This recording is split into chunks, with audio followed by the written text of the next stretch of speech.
Sebelum ini anda telah didedahkan tentang cara mendaftar freelancer.com dan anda telah pun mengetahui cara memilih skill yang sesuai dalam freelancer.com.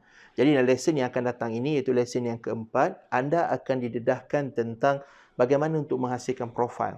Jadi profil ini penting. Tak lain tak bukan, profil ini adalah satu mesej yang akan menjadi muka depan kepada anda terhadap klien yang mencari anda di dalam platform freelancer.com. Dalam lesen ini, anda akan ditekankan bagaimana untuk menghasilkan profil yang menarik, menghasilkan gambar profil yang menarik. Yang kedua, untuk menghasilkan dipanggil sebagai profile summary. Jadi nak tahu apa itu profile summary, apakah penting profile summary, kita akan dengar dalam lesen yang keempat. Jom kita mulakan.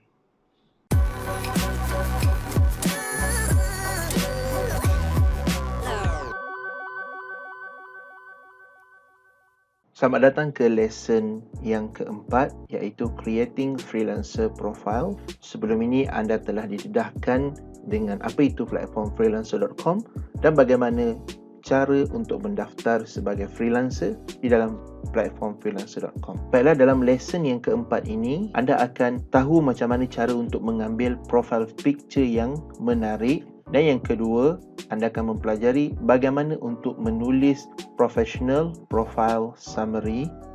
Yang ketiga, bagaimana untuk melengkapkan akaun freelancer anda atau melengkapkan freelancer profile anda berserta dengan detail serta qualification yang anda ada. Dan yang terakhir, dalam lesen yang keempat, anda akan didedahkan dengan plan-plan yang berbayar di bawah freelancer.com dan bagaimana plan membership freelancer.com ini berfungsi. Baiklah, yang pertama, professional profile photo.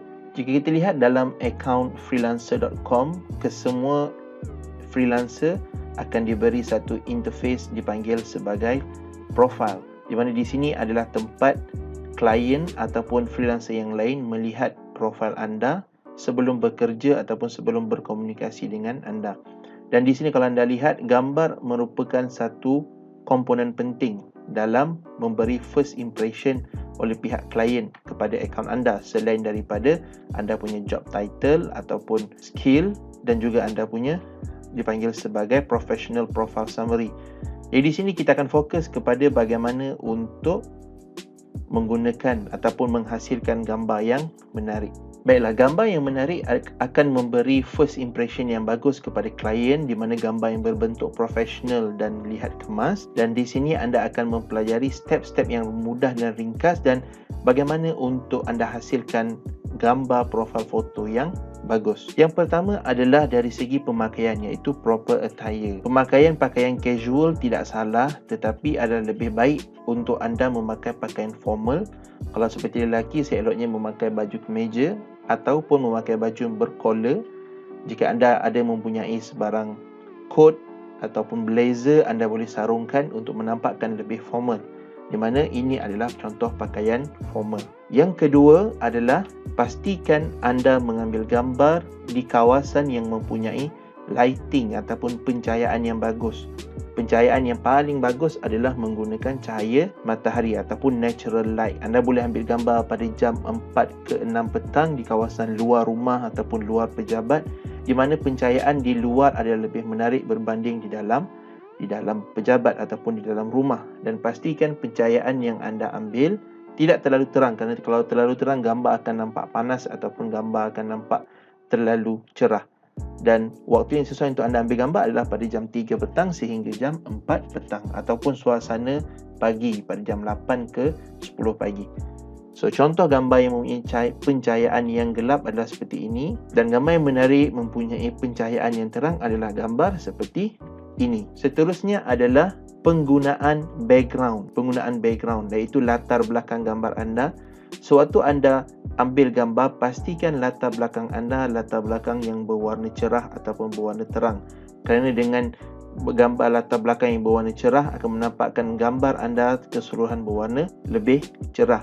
Dan jika anda mengambil gambar di kawasan yang mempunyai latar belakang dan jika anda mengambil gambar di kawasan yang mempunyai objek sebagai latar belakang seperti gambar saya ini, maka ada cara untuk anda buang secara auto, di mana anda boleh gunakan website www.remove.bg untuk membuang background di bahagian belakang, dan di sini adalah cara menggunakan remove.bg. Jadi bagaimana untuk anda menggunakan website remove.bg adalah anda type link remove.bg terlebih dahulu. Kemudian ini adalah interface remove.bg. Penggunaan dia sangat mudah. Anda tekan upload image dan anda pilih fail gambar yang telah anda ambil.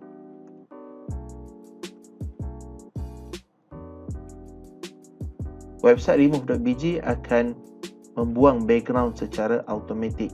Jadi di sini adalah hasil gambar yang tidak mempunyai background. Manakala gambar asal adalah sebegini, dan setelah di-removekan background, anda akan jumpa gambar sebegini. Jadi untuk meletakkan background anda berwarna yang cerah ataupun berwarna putih, di mana yang disarankan dalam freelancer.com, anda tekan button edit. Kemudian di ruangan bawah ini anda pilih color dan tentukan warna putih. Jadi ini adalah hasil yang anda akan terima bila menggunakan remove.bg. Kemudian tekan button download.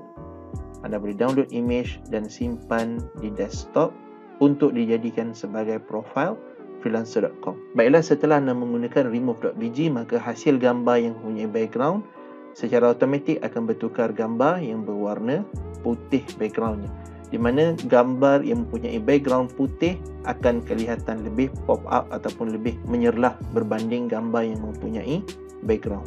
Seterusnya, anda perlu elakkan 3 kesilapan besar dalam mengambil gambar. Yang pertama, elakkan anda mengambil gambar dengan memakai sunglasses ataupun kacamata hitam, kerana dengan cara ini ianya menyorokkan sebahagian besar daripada identiti muka anda, dan freelancer.com tidak akan menerima gambar yang mempunyai spek mata ataupun sunglasses yang berwarna hitam.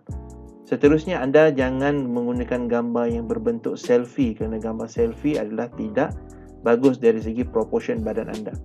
Seterusnya adalah color blending yang teruk, di mana kalau anda lihat dalam gambar ini, seolah-olah kesemua warnanya seakan-akan sama. Warna dinding, warna baju, warna background, rambut dan warna kulit seakan-akan sama. Jadi elakkan gambar yang punya color blending sebegini. Anda boleh gunakan pakaian yang berwarna gelap, menggunakan background yang berwarna cerah.